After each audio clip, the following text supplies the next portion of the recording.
nice friend. Okay, so this is? I'm Travis. I'm the A&R intern, senior communications journalism student. Yep. Justin, junior communication journalism coaching, and I'm the other intern. So if you think their job is super awesome, you too can have it next year. Cheers. Yes. Yes. All right. No. All right. When you don't need your laptop, which is now, laptops down. We'll tell you if you need them and when. Okay. Only reason I do that is because I too sit in this classroom and have class on Wednesday nights for 3 hours and play on Facebook and Sugar Crush Saga. Problem. No problem. Candy Crush Saga. Oh my God, it's terrible. Anyway, no laptops for a while. Try to touch your phones, especially when the other speakers are up here. Things we should cover today real quick. We talked about the dress code last week, and it's time to have a quiz. Do I care what your hair looks like? Yes or no? No. That's right. What about your shoes? No. Not really. No. Remember, no thigh-high boots, please, guys. Your calves don't need to see them. All right. But you can definitely wear anything. Sandals are fine. Flip-flops are fine. You know, the cash look, no problem. All right. What do you wear on top? Free A&R t-shirt. It's lovely. It's attractive. You'll get to dose of them. So that's a wash and wear kind of deal. Or you can wear them more than one day in a row, depending on how. If you're really sweating during A&R, I have put you to a job I was not expecting you to do. So let me know. We can probably give you a third shirt. Pants. What about your pants? What can you wear on the bottom? Her clothing. That's a good one. Yes. Bermuda shorts are long. Okay, remember the 3-finger rule. If I put my finger to your knee, if I put my 3 fingers to your knee, that's a really awkward moment for all of us. But just imagine 3 fingers above your knee is as low as your shorts. No, it's as high as your shorts should be. So if you've got the tiny, if you can rock it, I respect it. That's great. But the khaki or the denim underwear look is not for A&R. Long shorts, long jean shorts. Totes fine, jorts, not gonna judge. Capris are fine. Guys, can you wear skirts? Yes. Yes, you can. Girls, can you wear skirts? Sure, everybody can wear skirts. Kilts, totally appropriate. Please do not wear them in the traditional Scottish fashion with the knife and the socks and the missing undergarments. It's really important that we remember that are leggings pants? No. No. Does anybody know what is a legging versus what is a pant? Here's what I'll tell you. If you bought your pants in the aisle where you buy the pantyhose, underwear, and bras, not pants. Okay? So leggings, tights, not pants. Are yoga pants acceptable forms of clothes for A&R? Not really. Trust me when I tell you, I bet you look good in them or you wouldn't wear them. I appreciate that. But I am a little worried about the incoming students going, did you see my advisor in those yoga pants? Remember, we're trying not to showcase the goods. That's well after Tuesday after welcome week. You can wear whatever you want to wear that first week of school, but for A&R, we really want you to be a little conservative, okay? That said, we're going to do, okay, so one of the things that I know this group is really good at, or will be getting good at, is starting conversations with strangers, okay? You're going to sit at a table, and all of a sudden, one of the things we noticed in the Moodle is some people's questions were, well, what happens if I'm working with this group of people, like this one person, and the whole rest of the table is like just sitting there, waiting for me?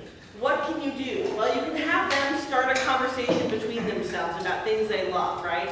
But we need to have you practice conversation skills. So I'm going to have you we have a huge room, so that works out well. You're going to get up, find someone you don't know, or if you know everybody like we do, then find someone you don't know very well. Introduce yourself. Find about 5 things you have in common, and have a conversation. I'll stop you when I stop you. So stand up, move all around the room.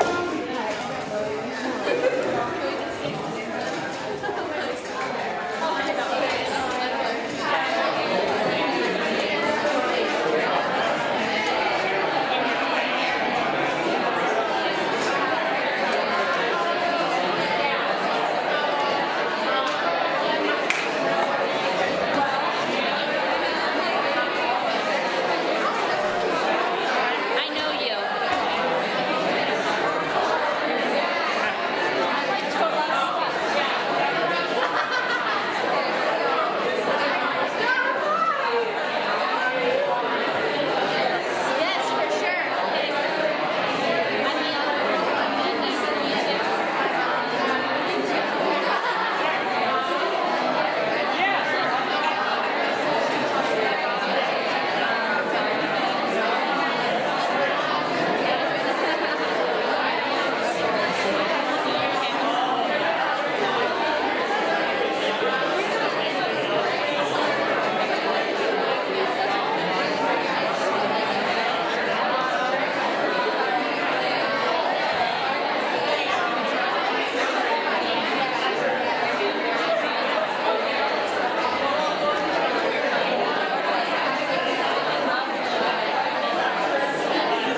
Walker and Michelle Hatcher. I'll let them introduce themselves. I'm Danny Walker, and I've been involved with driving registration for 20 years here. And Michelle Hatcher, and she has lots of wisdom, and she's been there for 20 years. And what I would say, first of all, about advisement and registration and the way it goes, is it all sits on your shoulders. You guys do a fantastic job. I've seen the freshmen come in the next year and everything, and they don't remember how they got registered, they don't remember the professor that they met with, they certainly don't remember me giving them a speech, but they remember you, and you make it or break it, and you make it. You really do. They're glad to talk to you. You remember being a senior in high school? They're flattered that a college student, a real live college student, is paying attention to them and talking to them. And so it's just, I want to say thank you right now. You work really hard. How many have done this before? Okay, so you know, you work really hard. Things don't work perfectly. We tell you one thing, and then we tell you the opposite. And you say, well, that's the opposite of that. And I say, well, I don't know, just make it work somehow. and you usually do it. So thank you.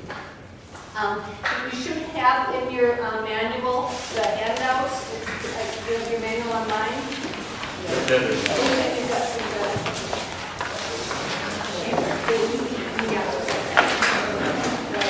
red and white document manual. How many have worked A&R for science and engineering? Okay, for those of you who have worked with us before, we're doing it a little differently this year. One of the reasons we're doing it differently, well, it's time for change anyway, time for improvement.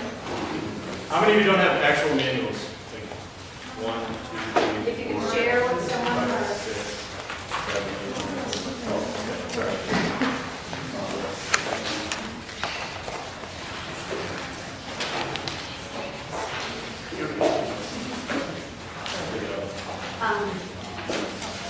So for those of you who have worked with science and engineering with A&R in the past, we are doing it a little bit differently, and there will be somewhat different responsibilities for the student advisor.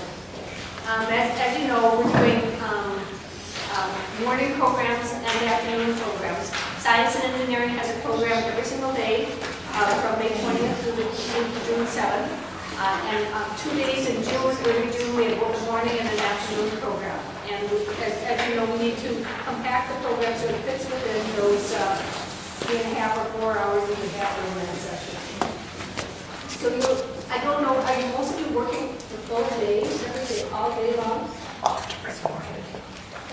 So what we'd like is that you join us at 8:30 if you're coming for the morning session, and at 1 o'clock if you're coming for the afternoon session. At 8:30 or 1 o'clock, we have this guideline that we sent out in your advisory manual, what I'm looking at.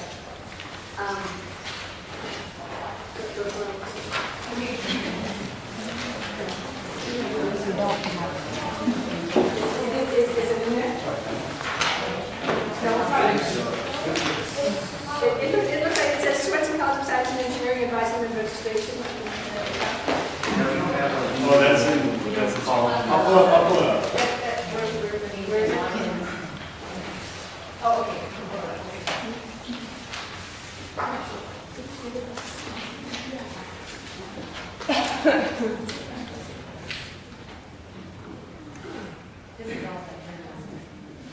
You know what, this would make our advisor, Andy Sharp, very happy, because he says, do not use paper. Paper is bad. Okay, check in. At 8:30 or what, 8:30 if you're working the morning shift, 1 o'clock if you're working the afternoon shift, check in with Michelle and or Lorraine. Lorraine will also be there at every single program. And Michelle or Lorraine will ask you to help us set up the ballroom. I assume that there's going to be auditorium-style seating in the middle. We're going to ask all of the parents and the students to sit in the middle of the auditorium-style while you set up the tables. In the morning, our staff will try to get up there early and get the tables set up so that you don't have to actually move furniture.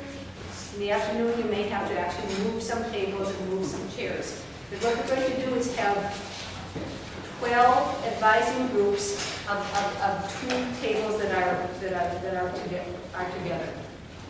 So it could include moving furniture for taking the 24 tables and doing 12 pairs of 2, and then putting out the signs saying it's a table 1, it's a table 2, etc. Table set 1, table set 2, etc.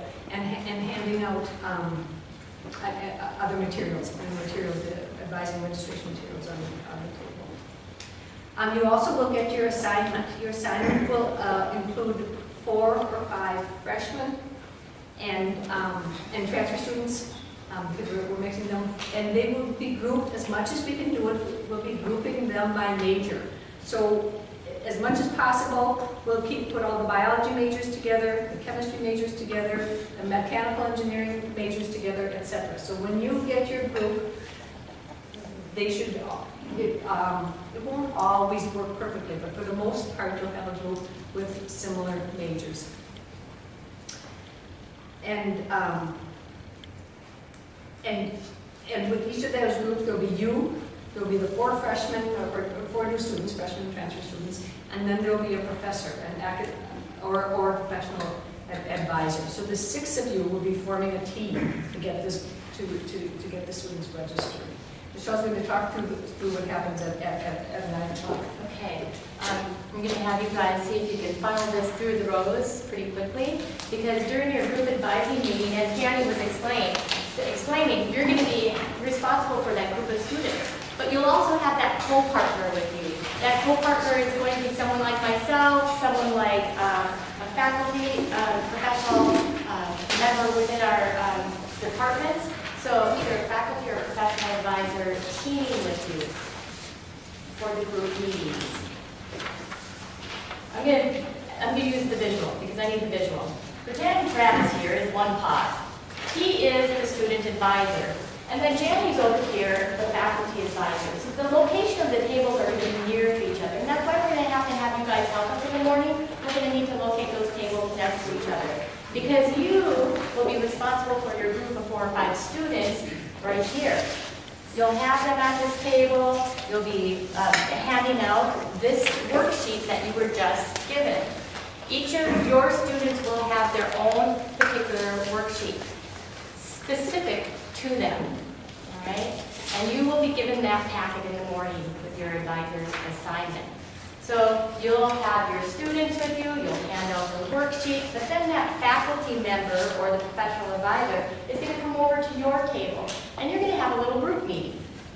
You're going to talk about introductions, what you're going to be doing today, and the process of how you're going to be moving through advisement and registration.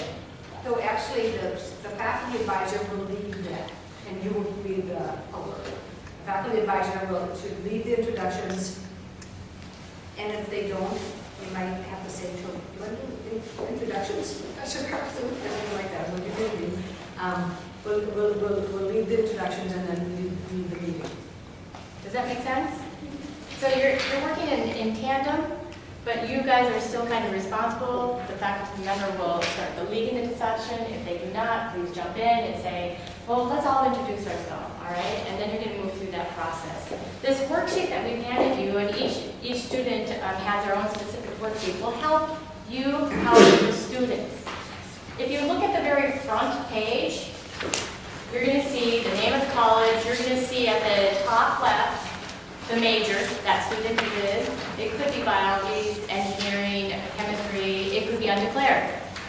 On the right side, you're going to see the student name. You'll also see we put the ACT score on the top right because this is a very important thing in Swenson College of Science and Engineering for a student's math placement. So that visual for you is going to be right here. Right below it is whether they completed chemistry or not in high school. That's also a very important thing in Swenson College of Science and Engineering. Most students are going to do math or something that may need chemistry. It's important also to know on the back side those correlated with math and chemistry placements. So you'll be able to see and explain to the students that that's what those things mean. Let's look back to the front side again. Top left again. You're going to see that we've pre-populated a math course. We're not going to pre-populate a bunch of other courses in there, just the math to start with. Okay? So as you're sitting with the students on the table, they'll be able to look at this sheet as you're having your discussions. On the back side, let's flip back over again, because this is what you're going to be doing all day. You're going to be looking at all kinds of information, and then you're going to compile that information together into one nice little package. On the back side, you're going to see on the very bottom, and I might be going out of order again. The back side, sometimes you might have a student that has blank in their libeds. They haven't taken any college work in high school. Sometimes you will have students that have 1 or 2 courses. That means they might have been a PSEO student or gone into schools. And sometimes you may see something like this, where it's a transfer student, where there's a lot of courses listed. But this is your guide and your tool and their tool to be able to know how they're meeting their libeds if they've already taken courses. If it's empty, they get to choose any libed possible. Okay? Does that make sense? Does this sheet seem like it's going to be helpful for you guys as you're working through the process and helping them work through the process? This sheet is what you are going to suggest to them, or not suggest, say, you need to take this sheet with you to your faculty advisor. Now we're going to go back to that meeting part, okay? So Travis is sitting there, right? He's the student advisor. Yeah? And he's had this discussion, the faculty come over, they've talked about what you're going to do today, you've had your introductions.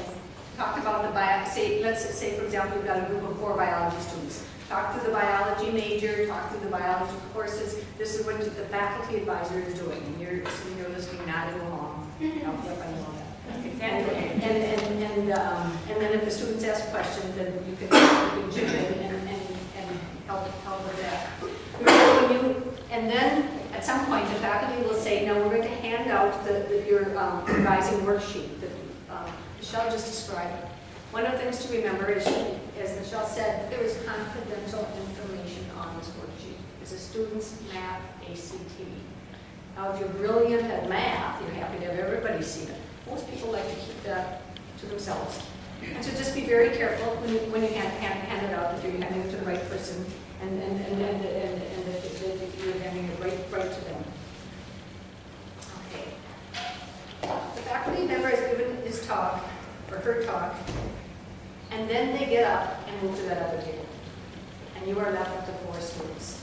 And now your job is to make sure that each of those 4 students, at their scheduled time, gets walked over to the faculty advisor for their one-on-one.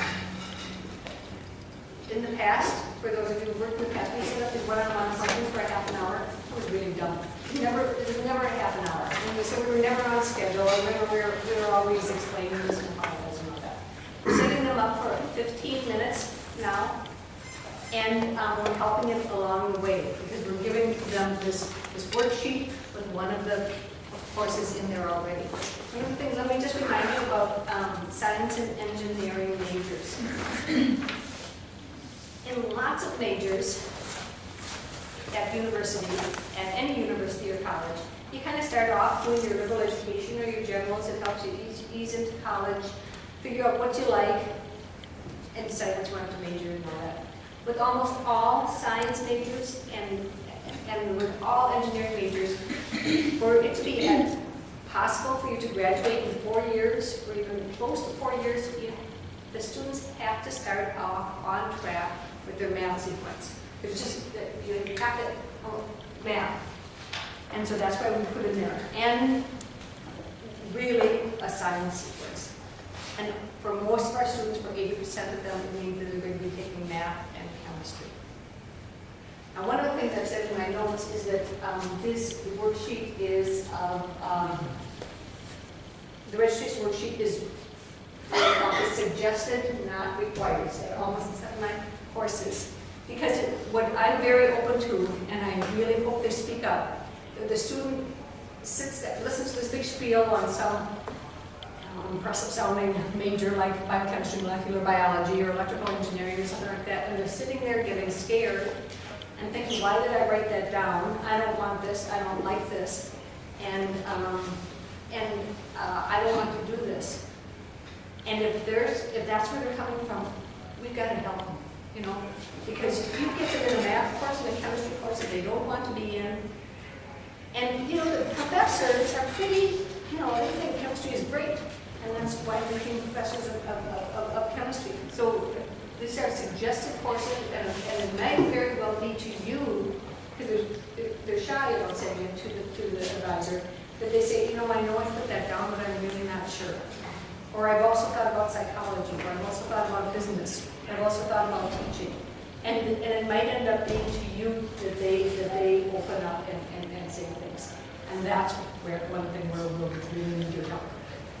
So when you've got that group sitting down with you and the faculty leaves and goes over to their table, that's where they're going to get the suggested courses. Right. The first student is not going to get the benefit of giving your help right away. You know, so that first student will go over to the faculty table. That student will sit there with the faculty for their 15-minute time. They'll come up with a suggested list. Then that student will come back to the table. You'll send the next one over, and you'll kind of scroll through that cycle. You know, so while you've got your group at the table and that one student is with the faculty, you're going to be working with them to look at this additional courses on the right block, because they're going to look for at least 1 or 2 additional LibEd courses to have as some kind of backup plan for their registration. You know, Jenny was mentioning there's going to be a lot of students, or not a lot, but some are going to say, you know, I'm not so comfortable doing biochemistry and math, and that's fine. We'd rather have them become successful in their first semester than not be successful. You know, and we'll help with that too. Does that make sense?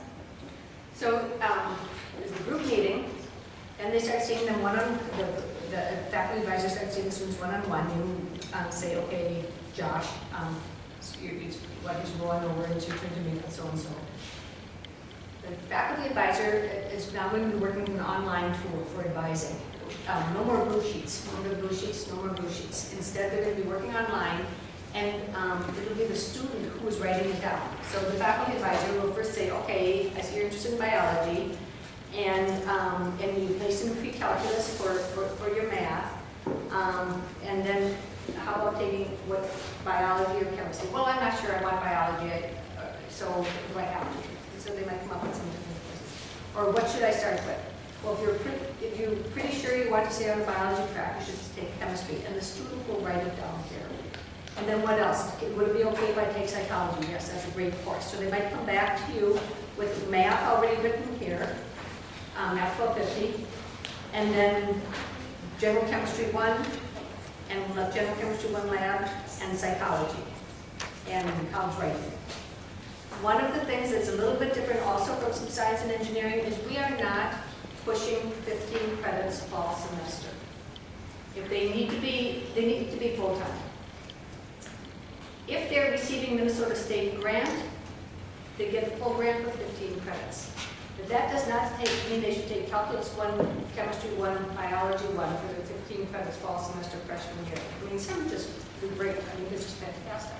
And some is just, you know, it's just a disaster. I mean, just, you know, 2 F's, a W, and a C or something. And so if they are having 2 heavy-duty science courses, science and math, and they're looking for, they say they have to get up to 15 credits, that would be a good time for you to use all your knowledge of what else is offered at UMD that will balance out those other courses nicely, give them a good experience here. You know that we do not require a UMD seminar, but it's a really good course for lots and lots of our students. It's another credit, and you would help them find those credits. One of the things with the LibEds, and I want to ask Jen, if you don't, and Travis, if you don't mind, will they have LibEd sheets on the tables? So you guys know that where to look it up online, right? You're going to be able to look up the LibEd courses online. The back side of your worksheet is going to have the list there of those areas. It has the groups, so that even though you don't have the list of courses, you've got it has the writing, information literacy, the oral communications, logical quant, etc. So you'll have those areas that the student is going to need to select. If they've already completed it, you'll know that. You'll be able to go online and look up the LibEds to see which courses satisfy each of those areas.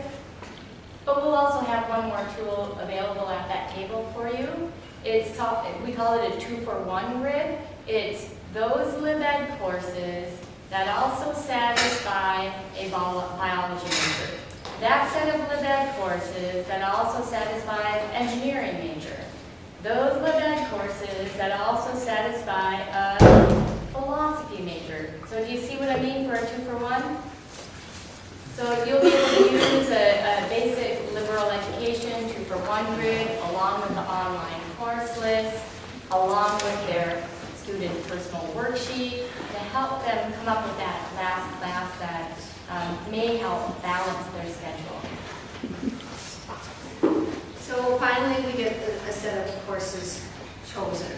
And,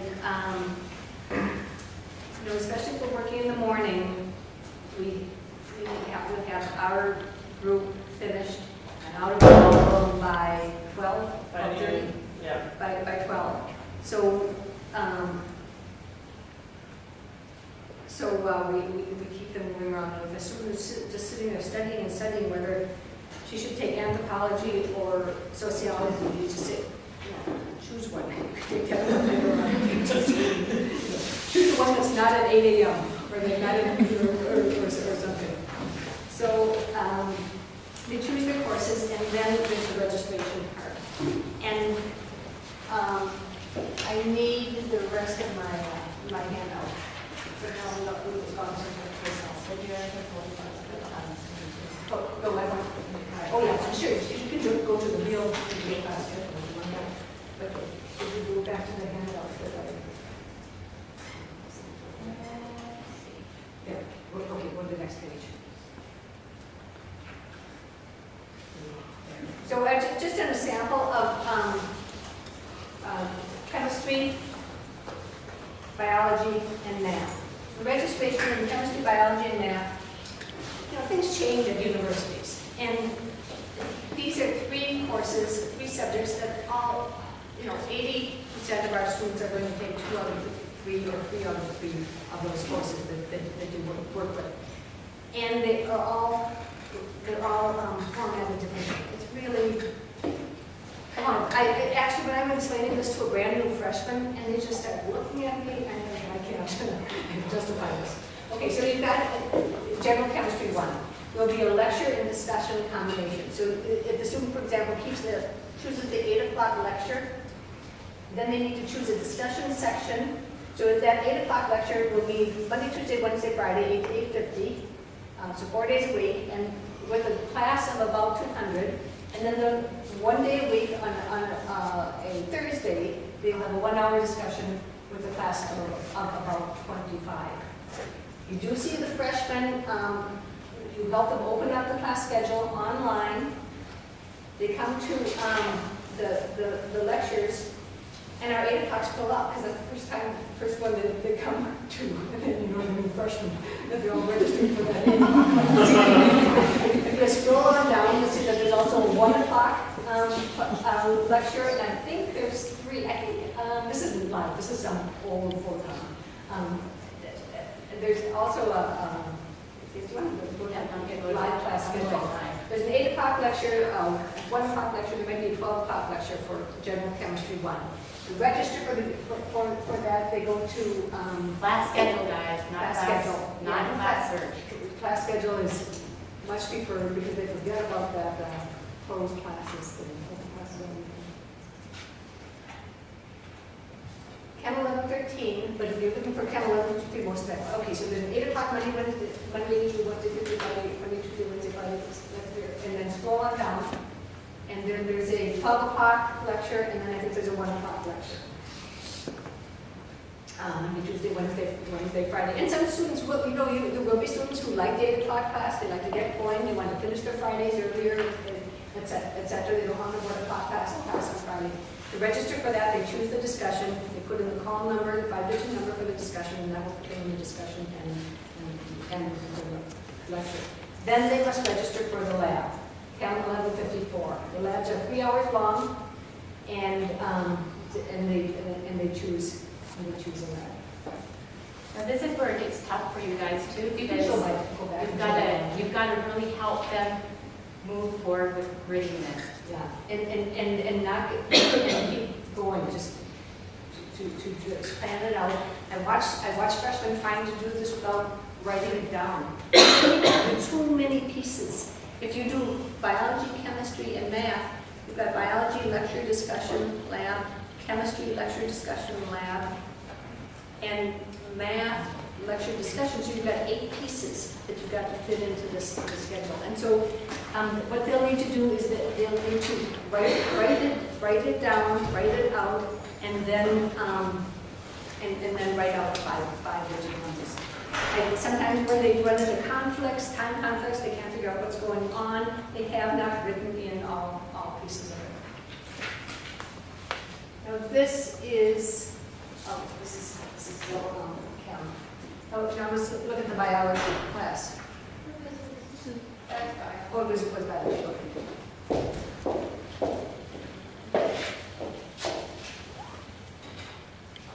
Sometimes scientists really like perfection too, so they'll erase, they'll scribble, they'll really think intently about the combination. The biology, 1011, general biology 1 also has an 8 o'clock lecture, and if you scroll on down, there should be another one in here. 9 o'clock? The 9 o'clock lecture. So if the student chooses the 9 o'clock lecture, and then she chooses that first discussion lab combination, so this is different from the chemistry. With the biology, the discussion lab and lecture are all hooked, where in chemistry, we made one choice for this and the second choice for the lab. So if the student wants a 9 o'clock lecture, that first discussion lab combination is a 2 o'clock Thursday discussion and a 12 to 2:15 Tuesday lab. And then that 14250 is them into all 3 parts. And then finally, math is a lecture discussion combination. And you just, this will be, you know, we just need to help them plot it all out and then be ready to register. And then they've all got their 5-digit numbers. So they should be plotting it out on here and then writing the courses and their 5-digit numbers up here. If they just write the 5-digit numbers, and they don't even write count or anything like that, if their schedule doesn't work, then I say, well, what was it that was, and they don't remember what it was, so just to get them to do that. One thing that might help you help them is going out and practicing grading a couple of the schedules. Pull up the chemistry, grid it out, then try and add in a bio one and see how that fits. Yeah. And then try and add in a calc and see how that fits. It can be done. You know, it's a lot of planning. What we want to do, and I think we're going to get this done, is give you some sample schedules. Because this sometimes it's the thing that takes the longest. You know, the students understand, you understand. You watch them scrolling through and scrolling through, trying to make it work, making a mistake in which line they read, which comes first, the discussion or lab, is this, these two go together, or these two go together, etc. So we're going to do some sample schedules. If the student is taking Math 1253 calculus and general chemistry 1, there are 3 different combinations they could choose from. And then it's all laid out and in there, and that will help them a lot. But say they want to do all that, and they want to do French, and it all conflicts with French, then we all start from scratch. And then, of course, you stand the number they actually enter into the schedule. So should we review? You, the student advisor, work in tandem with your faculty advisor or professional advisor. You have your group discussion led by the faculty advisor. You guys all will do your introductions. You'll go over some information. Then you're going to split out. Faculty advisor will go to the table, take one student with them. You're going to work with the students at your remaining table to work through those additional selected courses that they may want to do. They may even start their grading, possibly, if they really are determined at doing a certain course. Let's finish off with the tools, because Janny was just talking about those sample templates that we're going to be doing for you guys. So if you're doing a calc and a chemistry, here's 3 different combinations that you might want to choose from. The other tool is going to be the 2-for-1 liberal education grid that goes along with that particular major. Your other tool is going to be the worksheet that your students will have. And then that last and final tool will be available either at UMD's catalog in the majors. You'll see it there. This is what they will first pull up, but on the right side, you'll see sample plan. If you need to use the computer, that's what you can get to, but we will also have these sample plans in paper copy there as well.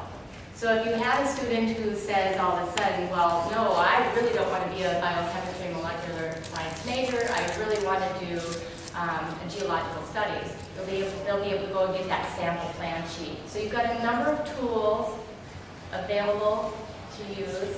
You've got Janny, you've got myself, Lorraine, Andy, and Joanne from our Advising and Academic Services Office, and the faculty members are going to be giving those suggested courses too. So as a team, we're hoping to move forward, but like Janny said at the start, you guys are really the people that the students remember, and you help this process move forward. So we really, really are grateful for the work that you guys help us with. The sorts of, how about some of our advisors, student advisors who work with us in the past, what sorts of issues did you, what sorts of questions did you get that would be especially difficult in the situations that you have to handle? Do you think of? Taylor, Amy? It's hard to, like, because of science courses, you want to get a jump start on everything. You want to be able to get like that chemistry, that biology, and that math class all in that one semester. And it's really important to like make sure that they gauge themselves and know what they can handle. I did that my freshman first semester, and it was brutal. It was really hard. So, like, that's really important to tell them because And they might hear it better from you, a college student, than from us. If I'm saying, and the professor, then I can see that they're insulted, that they think, well, you're not smart enough. You know, and that's kind of the purpose. We're saying, give yourself the chance. This is, you know, are you really going to sit in the library, 20 hours a week? Are you? your parents I mean, are there to Yeah. Okay, so you're really not going to go, everybody else is going out for pizza or there's a party or something like that, and you're going to the library. I mean, let's get some reality here. It just help them. And the other thing is that if they don't like what it's about, go ahead. Just another thing with their like math ACT score, that I've seen people come in and they take a college calc course that didn't transfer here in high school, and they got an A in it, did well, but for some reason their ACT was a 24, so they can't take Calc 1 that first semester, and their biochem major, that can really kind of shift things. And I know I talked to a girl, and she just went and talked to professors, but if they have a question that day, what should we say about that? That is a really, really good point. It is one of the things that you will run into. Students are placed in a certain math course by their ACT, and that is pretty rigid. The math department has said we have to enforce that. Then it could turn out that they have some math credit coming in from AP or college in the schools. And then what do we do with that? If they actually have credit from the college trumps that. Say, oh, you have to start in pre-calculus, but I got credit from pre-calculus coming from a security college or no programs or something like that. Then they can move up. But we need some information on that. We need to know that the course is coming in. Usually, if you get that question, you probably should get me or Michelle, help those being advising the talk it through. And I really, I don't want students wasting their time, but I don't want them in over their head. And what they don't know, what freshmen don't know when they're high school seniors, and what you all know, and we all know, is that there are lots of F's in college courses. That didn't happen so much in high school. If you did absolutely nothing, you'll fail a course. But it's not at all hard to fail a college math course. So we try to get them into the right course. And you can let the student know that it is okay to take that level lower if they're not comfortable moving right into Calc 1, if that's where they were placed. The other thing that happens also on the other end is sometimes they've been recommended into honors, and they're pleased. And then I just had one Well, a father called me and said, you know, my son was recommended to honors calculus, and so he signed up for it, and he's just really upset. He's scared. I said, he doesn't have to take that, and it's not his fault he did so well on the ACT. He can take whatever he wants. And so they might say to you, well, he said I should take honors, do I have to? And honestly, you're going to get the hard questions. These are polite young people. And they're sitting with a professor and they simply agree with everything they say. Not just, you know, they're supposed to be very courses. I really try to get them to see this. And when in the middle of fall semester, I've got somebody crying in my office, and I say, why are you in this course? And they say, I don't know, somebody put me in it. I think that should not be the feeling. It should be the feeling that they chose the course. One thing too that you might get is a lot of students will say, well, I just want to get my LibEds out of the way too. If you take a look at the sample plan above, you're going to see LibEds in each term.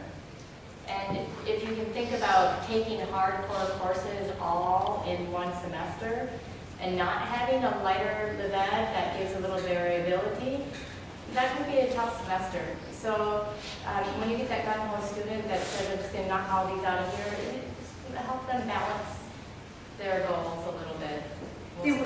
Then they start worrying that they'll fall behind. But I do want that manager, and I don't want to fall behind. You know, of course, repeating courses is one way to fall behind.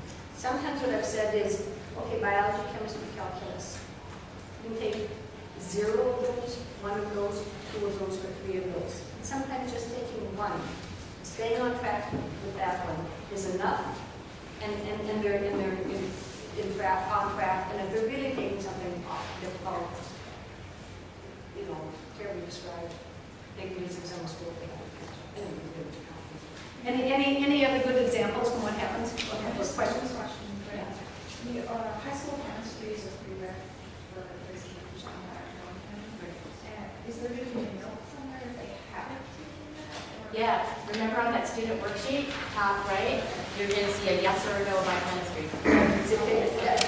But thank you for pointing that out. High school chemistry is a prerequisite, as Sue was saying, for general biology 1 and general chemistry 1. And the students they have to have it. And so we'll put a note right here. See, this is where it's going to say the student's name, the student's ACT score, which defines their first math course, and then whether or not they have high school chemistry. And the same thing is going to be true if they did a college in the schools or PSU chemistry that comes in as our general chemistry, that means 7 times. And if they haven't taken chemistry, should they go to that one? For that?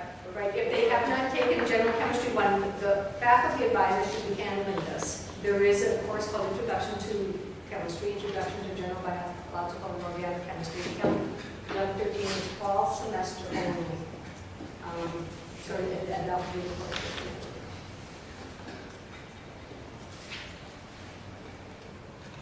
Any other fun examples? Well, we enjoy working with you guys. I hope you guys enjoy working with us this year. It's a busy time. If we keep the program moving along, and you guys really do help us get through that time period with our incoming freshmen, and we really do appreciate the things that you guys say with them to help calm them, balance them, because like Janny said, they hear it much better from you guys than they would from us. It's real with you guys. You probably already talked about this with Jen and Travis, but they will ask you for recommendations. What course should I take out of this liberal education course and stuff like that, and that program. And that, you know, the recommendations say, well, you know, up to, you know, for me, I really like this, you know, that kind of thing. And also, if you open up a course and there are 3 different sections being offered with 3 different professors, if they ask you about the different professors, who's good, who's best, and maybe you know those professors and you've got an opinion, that's when you cannot give it. It is, you don't say, you know, that you absolutely have to stay professional.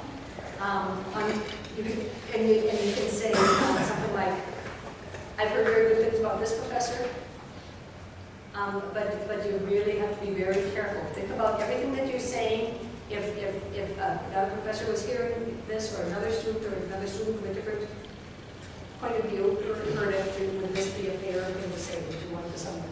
And the other thing is, what you like is not necessarily what someone else likes. I like this movie, but they hated it. You know what I mean? So you can go to the same movie and two people will have a different perspective on it. So giving that kind of personal recommendation, you gotta be really conscious of.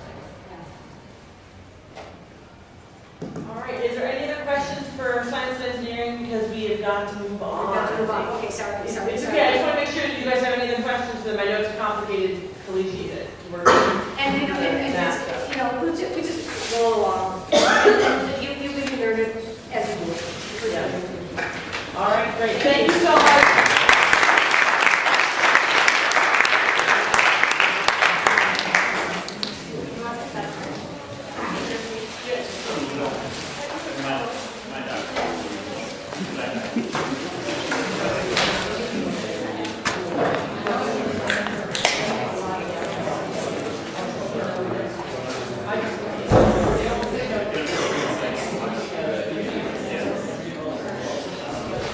If you guys want to stand up and stretch for a minute, not leave, you're welcome to do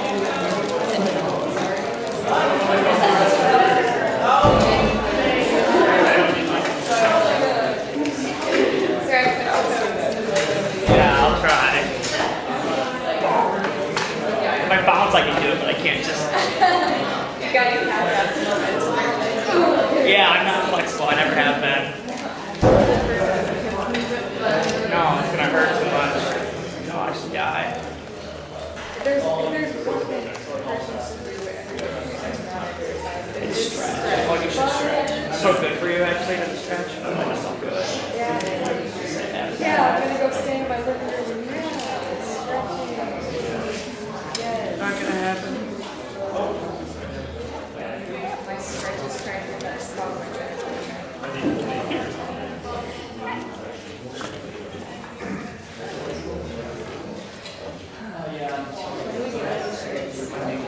The 19th. Well, it's 3 o'clock. It's actually 4 a.m. starts. Ordering them next week. So.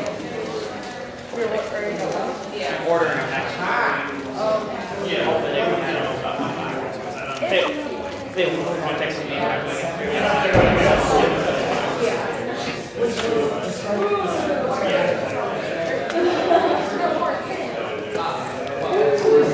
Oh yeah, I'll let go. I don't know.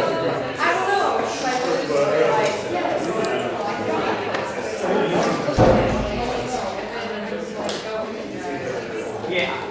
They go all out. It's always hard. I've never Yeah.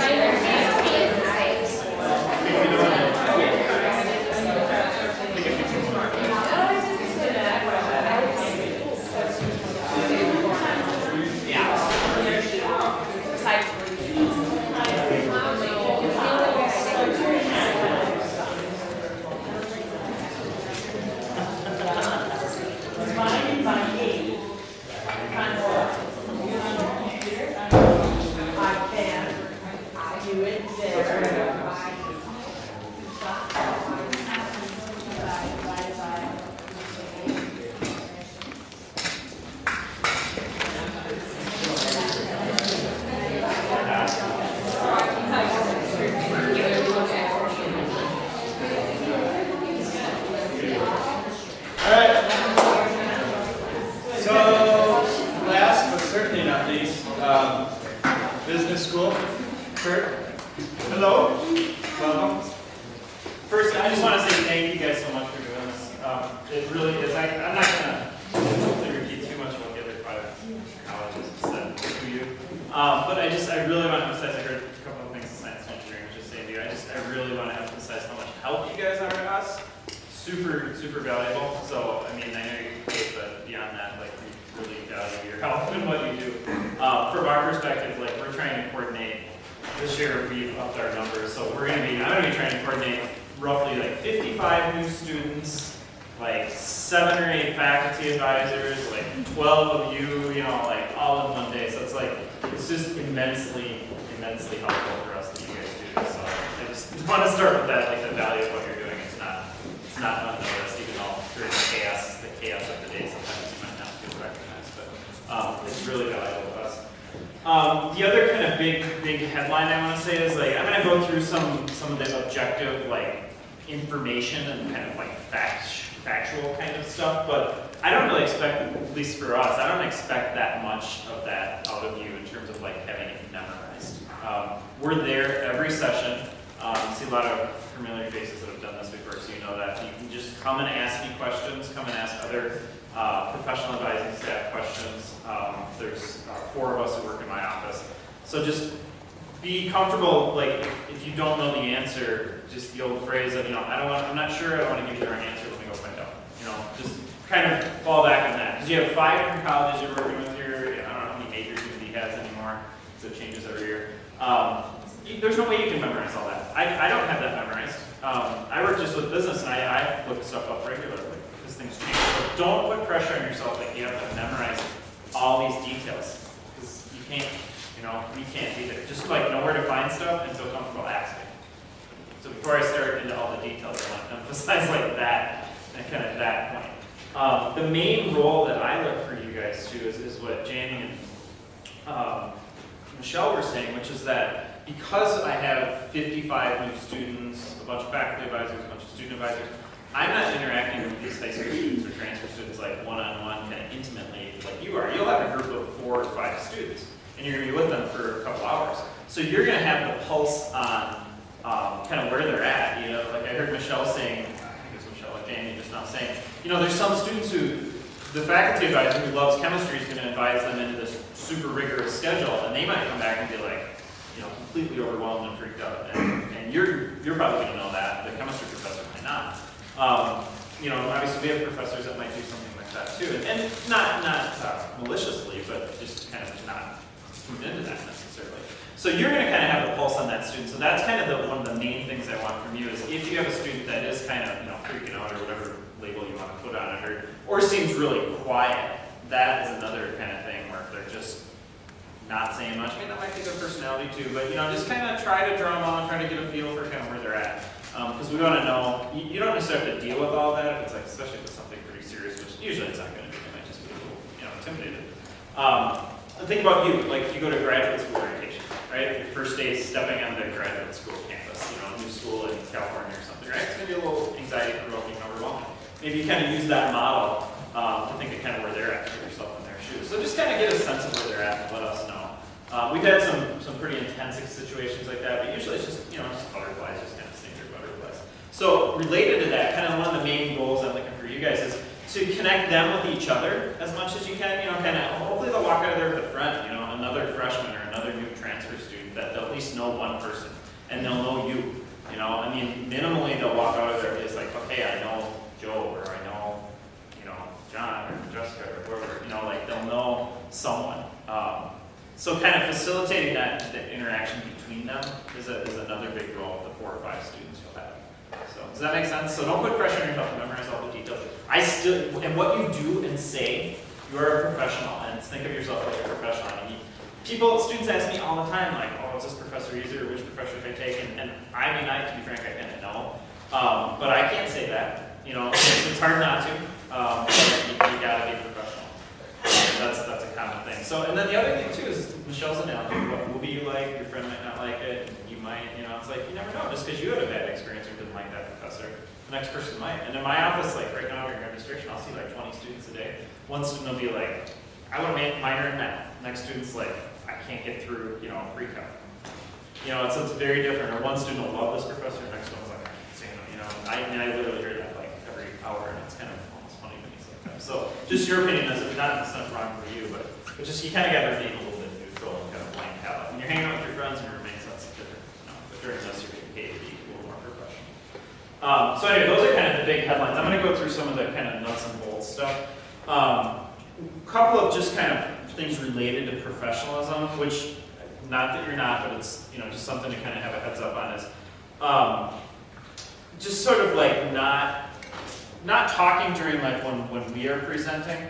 You know, it's just, because you're going to hear like the things we say, at least like when you go to I say kind of the same 20-minute, half-hour kind of speech every time, right? It's the first time these new students have ever heard it. You're going to be like, especially for those of you who did this last year, you're going to be like, okay, this is the 30th time I've heard Kurt say this. So it's tempting to like, you know, chat with your other student advisor or whatever, and to try to refrain from doing that because I want to have the attention of those 55 students.